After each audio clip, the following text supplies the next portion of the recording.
How are you? Hope you all are doing good. I am also doing great here. So आज हम जिस topic के बारे में बात करेंगे वो है हमारा हाउ टू राइट अ ऐसे राइटिंग।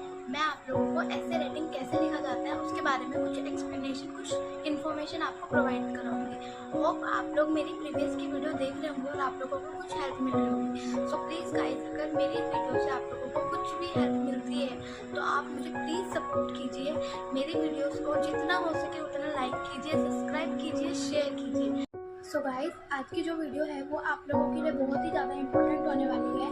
ये क्लास फर्स्ट से लेकर फोर्थ से लेकर फिफ्थ से लेकर ये आपके एंड तक आपके काम आने वाली है। सो प्लीज़ गाइस, मेरी जो वीडियो है इसको बहुत ही ज़्यादा ध्यान से देखिएगा। वो आप लोगों को जो आपकी डिफ़िकल्टीज है वो इस वीडियो द्वारा पूरी हो जाएगी। So stay tuned guys. तो गाइस चलिए स्टार्ट करते हैं हाउ टू राइट अ ऐसे राइटिंग, कैसे एक ऐसे राइटिंग को लिखा जाता है। तो सबसे पहले जो बेसिक स्ट्रक्चर की हम बात करते हैं ऐसे राइटिंग लिखने के लिए, सबसे पहले हम लिखते हैं इंट्रोडक्शन और बिगनिंग, मतलब स्टार्टिंग। इंट्रोडक्शन क्यों लिखा जाता है? The purpose of this part, इस पार्ट का जो पर्पस होता है is to introduce the topic to the reader, मतलब जो रीडर मतलब जो पढ़ रहा होता है उसको समझाना, उसको उस टॉपिक के बारे में क्लियरिटी देना, इंट्रोड्यूस करवाना। This is usually shorter than the paragraph, और ये वाले पैराग्राफ से शॉर्टर होता है, छोटा होता है हमारा the body of an essay, मतलब ऐसे कि हम बॉडी लिखेंगे। बॉडी मतलब स्ट्रक्चर उसका जितना भी है, जितना भी आपको पता है जिसके बारे में आपको, वो सब लिखेंगे। तो बॉडी क्या होता है? It is a main section. ये बॉडी जो होता है किसी भी ऐसे का मेन सेक्शन होता है। It gives most amount of details about the topic, इसमें बहुत ही अधिक मात्रा में जो टॉपिक से रिलेटेड डिटेल्स होती है वो दी जाती है। फिर इट इंक्लूड्स, इसमें क्या क्या आते हैं? रीजंस आते हैं, एग्जाम्पल्स आते हैं, क्वेश्चन आते हैं, स्टैटिक्स आते हैं, ओपिनियन आते हैं, पर्सनल स्टोरीज आ जाती है किसकी? राइटर की। तो अब आता है हमारा लास्ट में कंक्लूजन और एंड, मतलब कंक्लूजन मतलब निष्कर्ष। फॉलोज द बॉडी, ये किसको फॉलो करते हैं? बॉडी। जो ऊपर का स्ट्रक्चर था जितना हमने लिखा है उसको फॉलो करते हुए हम अपना कंक्लूजन लिखते हैं। Add your thinking and view point, ये क्या ऐड करता है? आपकी थिंकिंग, आपकी सोच, और आपके जो व्यू पॉइंट है किसके टॉपिक से रिलेटेड उसको ऐड करता है। इट यूज वर्ड्स और sentence that signals the end of an essay, ये ऐसे वर्ड्स और सेंटेंस को यूज़ करता है जो सिग्नल देते हैं कि जो हमारा ऐसे है वो एंड होने वाला है। सो क्लियर है? फर्स्ट जो ऐसे का हम स्ट्रक्चर बताते हैं, सबसे पहले हमारा टाइटल होता है जिसमें हम अपना इंट्रोडक्शन देते हैं टॉपिक से रिलेटेड। फिर आता है हमारा मेन कंटेंट जिसे हम बॉडी बोलते हैं। दिस कैन बी लेंथी, और ये बॉडी जो है वो हमारी बड़ी हो सकती है, वो क्लास के अकॉर्डिंग होती है। अगर आप 4 से 6 या 7 क्लास तक हो तो आपको बस खाली 3 चीज़ लिखनी होती है। बट नाउ अगर आप 7 से 8 से लेकर आगे तक की बात की जाए तो आपका इन 3 कंटेंट में आपको मार्क्स नहीं मिलेंगे। तो आपको जो बॉडी है उसको आपको डिस्ट्रीब्यूट करना पड़ेगा। तो जो बॉडी है हमारी वो 2 टाइप्स में डिस्ट्रीब्यूशन होता है। सबसे पहले फॉर लॉन्ग ऐसे और फॉर शॉर्ट ऐसे। तो फॉर लॉन्ग ऐसे में क्या होता है? This can be divided into several paragraphs which one major point covered in each paragraph, मतलब ये बहुत ही अलग अलग पैराग्राफ में डिस्ट्रीब्यूट की जाती है जिसमें ईच पैराग्राफ जो होता है वो कवर करता है किसी एक मेजर पॉइंट को जो कि टॉपिक से रिलेटेड होता है। नेक्स्ट हम बात करते हैं फॉर शॉर्ट ऐसे, मतलब शॉर्ट ऐसे कैसे लिखेंगे? One paragraph can have several small ideas, इसमें एक ही पैराग्राफ होते हैं पर इसमें आइडियाज़ बहुत अलग अलग प्रकार के दिए जाते हैं। तो ये था बॉडी। नेक्स्ट है हमारा conclusion. Conclusion summarise the topic, मतलब all the essay were summarise in conclusion. तो देखो हमारे पास टोटल 9 स्टेप्स होते हैं किसी भी ऐसे को लिखने के लिए। तो easy to knowing how to write an essay, तो हम कैसे जानेंगे आसान तरीके से कि कैसे एक ऐसे सही प्रकार से लिखा जा सकता है। तो सबसे पहले बात करेंगे हम रीड योर ऐसे प्रॉम्प्ट थ्रोली, मतलब आपको अपना ऐसे का जो प्रॉम्प्ट है वो अच्छे से रीड कर लेना है। नेक्स्ट आपको चूज अ टॉपिक, और आपको अपने प्रॉम्प्ट के अनुसार एक टॉपिक चूज़ करना है। आउटलाइन द ऐसे, आउटलाइन ड्रॉ करनी है। नेक्स्ट स्ट्रक्चर ऑफ द ऐसे, आपको किस प्रकार का स्ट्रक्चर लिखना है वो पता लगाना है। राइटिंग द ऐसे, देन आप अपना ऐसे जो है वो राइट करना स्टार्ट लिखोगे। राइट योर इंट्रोडक्शन पैराग्राफ, सबसे पहले आपको अपना इंट्रोडक्शन पैराग्राफ लिखना है। नेक्स्ट मैंने बताया था इंट्रोडक्शन के बाद आपको बॉडी लिखनी है। फिर आपको कंक्लूजन लिखना है। कंक्लूजन में आपको एंड ऑफ द ऐसे लिखना है। और जब आपका पूरा ऐसे कंप्लीट हो जाएगा लास्ट में आपको एडिटिंग योर ऐसे, कहीं पर कुछ स्पेलिंग मिस्टेक नहीं है, ग्रामेटिकली मिस्टेक तो नहीं है, ये सब आपको चेक करना है। तो इस प्रकार से 9 स्टेप के दौरान आप अपना ऐसे को अच्छे से लिख सकते हो। तो एक और ईजी वे में मैं आपको एक एग्जाम्पल से सेट बता देती हूँ कि ऐसे कैसे लिखा जाता है।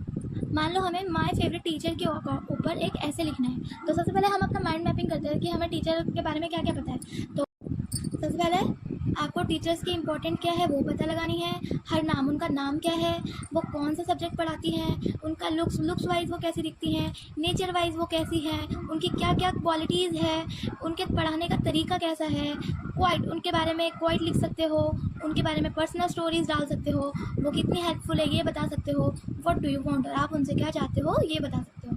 तो मैंने क्या बताया था, फर्स्ट हमारा इंट्रोडक्शन होता है, फिर होता है बॉडी, फिर होता है कंक्लूजन। तो हम जो हमने ऊपर हेडिंग्स लिखी इनको हम इन तीनों में डिस्ट्रीब्यूशन देते हैं। तो हमारे इंट्रोडक्शन के अंदर क्या क्या आएंगे, सबसे पहले हम टीचर की इंपॉर्टेंस को इंट्रोडक्शन के अंदर डाल देंगे। Next her name, subject, looks, nature, qualities, way of teaching, personal story, ये हम सेकंड ऑप्शन में डालेंगे, मतलब बॉडी में।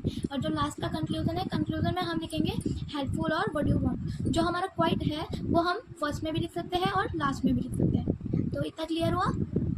अब मैं आपको एग्जाम्पल के थ्रू माय फेवरेट टीचर का एक एग्जाम्पल लिख के, मतलब ऐसे लिख के आपको समझा देती हूँ कि कैसे लिखा जाता है। स्टार्ट करते हैं। ऐसे ऑन माय फेवरेट टीचर, हमारे फेवरेट टीचर के ऊपर हमें ऐसे लिखना है। तो हम कैसे लिखेंगे, सबसे पहले हमें पता होना चाहिए, हम एक फ्लो बना लेते हैं। किसी भी फ्लो के बिना ऐसे नहीं लिखा जाता। अगर आपके पास एक प्रॉपर अच्छे सा फ्लो होगा तो ही आप एक प्रॉपर अच्छे से तरीके से ऐसे को राइट कर सकते हो, लिख सकते हो। तो स्टार्ट करते हैं। सबसे पहले हमारे फ्लो में आएगा हु इज़ अ टीचर, मतलब आपको पता होना चाहिए कि आपके टीचर कौन है। फिर जैसे कि मैंने आपको समझाया था, उनकी इंपॉर्टेंस पता होनी चाहिए। फिर नेम उनका पता होना चाहिए आपको। फिर वो कौन सा सब्जेक्ट पढ़ाती है वो पता होना चाहिए। उनका टीचिंग करने का स्टाइल क्या है वो आपको पता होना चाहिए। वो किस प्रकार का उनका नेचर है, काइंड ऑफ पर्सन वो किस प्रकार की है वो पता होना चाहिए। हाउ डज शी लुक, वो कैसी दिखती है। फिर good things about her as a teacher, और एक टीचर के दौरान उनकी क्या क्या खासियत, क्या क्या खूबियत है वो आपको पता होनी चाहिए। हर पर्सनल क्वालिटीज़, उनकी पर्सनल क्वालिटीज़ क्या है।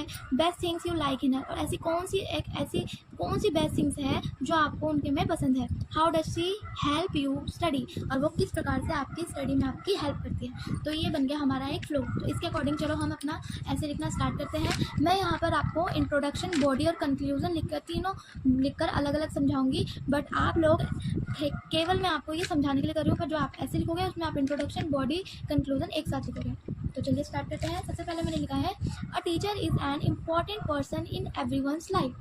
जो टीचर होती है वो बहुत ही ज़्यादा इंपॉर्टेंट पर्सन होती है हर एक की लाइफ में। She imparts knowledge and Lay's the foundation for good habits. वो प्रदान करती है, हमें क्या प्रदान करती है, नॉलेज प्रदान करती है, और लेज the foundation for good habit, और हमें एक अच्छी आदतों की नींव रखने के बारे में सीख देती है। A teacher influences our character, habits, career and education in life. जो टीचर है वो इन्फ्लुएंस करती है हमारे कैरेक्टर को, हैबिट्स को, आदतों को, हमारे करियर को और हमारी लाइफ की एजुकेशन को। I respect all my teachers, मैं सभी टीचरों की रिस्पेक्ट करता हूँ, बट लेकिन my favourite teacher is Mrs Shivani ma'am, पर जो मेरी फेवरेट टीचर है उनका नाम है शिवानी मैम। तो ये था हमारा इंट्रोडक्शन मेन। अब हम बात करते हैं बॉडी में हम अपना जितना भी हमें पता है हम उनके बारे में लिख देंगे। तो she is my class teacher, वो मेरी क्लास टीचर है, एंड टीचेस अस इंग्लिश, और हमें क्या पढ़ाती है, इंग्लिश पढ़ाती है। I use to dislike English earlier as it felt boring and tough, मैं बहुत ही ज़्यादा नापसंद करता था इंग्लिश को पहले, एज इट फेल्ट बोरिंग, और ये मुझे बहुत ही बोरिंग और टफ सब्जेक्ट लगता था, बट लेकिन Shivani ma'am teaches it in interesting way, Shivani ma'am ने एक इंटरेस्टिंग वे में मुझे पढ़ाया। नाउ अब आई लव द सब्जेक्ट, जिससे कि मुझे इस सब्जेक्ट से प्यार हो गया है। She is very sweet and kind person, वो बहुत ही ज़्यादा स्वीट और काइंड पर्सन है। There is a lot of fun during her classes, हम बहुत से सारे फन करते हैं उनकी क्लासेस के दौरान। She is also patient and easy going, वो बहुत ही धैर्यशील है और बहुत ही आसानी से किसी भी सिचुएशन को हैंडल कर लेती है। When we are naughty in class, जब हम बहुत ही ज़्यादा शरारतें करते हैं क्लास में।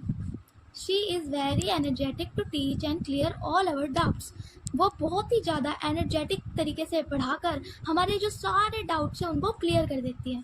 When ever we ask a question, जब भी हम कोई भी क्वेश्चन पढ़ते हैं या फिर उनसे पूछते हैं। शी डज नॉट स्कोल्ड और बीट अस, वो कभी भी हमें स्कोल्ड या फिर बीट मतलब पीटती नहीं है, बट लेकिन व्हेन वी मिसबिहेव, जब भी हम कुछ मिसबिहेव करते हैं, शी डिसिप्लिन्ड अस, वो हमें डिसिप्लिन सिखाती है, एंड और टीचेस अस गुड बिहेवियर, और हमें अच्छी आदतों के बारे में समझाती है। शी इज़ वेरी डिसिप्लिन, वो बहुत ही ज़्यादा डिसिप्लिन है, पंक्चुअल है, एंड और समटाइम्स स्ट्रिक्ट टू, और कुछ कुछ टाइम में वो स्ट्रिक्ट भी हो जाती हैं। She is very caring towards weak student, वो वीक स्टूडेंट्स के लिए बहुत ही ज़्यादा केयरिंग सामने आती है। एंड और हेल्प देम, और उनकी मदद करती है इन देयर स्टडीज, उनकी पढ़ाई में। Even after class hours, class के जो आवर्स है वो ख़त्म होने के बाद भी वो उनकी पढ़ाई में हेल्प करती है। ये था हमारा बॉडी। अब हम बात करते हैं कंक्लूजन की। कंक्लूजन मतलब एट दी एंड। तो she is an ideal teacher, वो एक आइडियल टीचर है। I am very grateful to have such a teacher in life, मैं बहुत ही ज़्यादा आभारी हूँ कि इस ऐसी टीचर मेरी लाइफ में आई। I admire her and we sure to be taking classes for us every year, मैं उन्हें बहुत ही ज़्यादा एडमायर करता हूँ, पसंद करता हूँ, और मैं ऐसी आशा करता हूँ कि हर एक साल में वो हमारी क्लासेस लेती रहेंगी। तो गाइस, होप आप लोगों को मेरी जो है ऐसे राइटिंग समझाने का तरीका समझ आया होगा।